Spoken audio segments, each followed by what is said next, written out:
Now, when we talk about support, what we're thinking of is what resources do we need to make sure that the quality management system can actually operate effectively.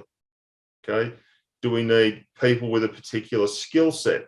Do we need software such as MAUS, for example?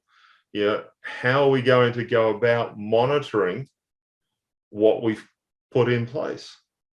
Do we do that by having I used to work for a mob in Melbourne called Email Petroleum Systems, and we had a quality systems manager, Klaus Bachmeier, and Klaus would walk around all the time over our shoulders.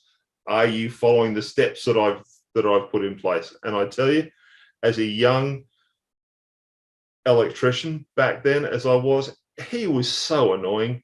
He was so irritating. But now, 35 years later, as a 55-year-old consultant, I can see this is what he was trying to do. This was his role, and he did it very, very well. So actually making sure you have the appropriate resources is one of the key steps.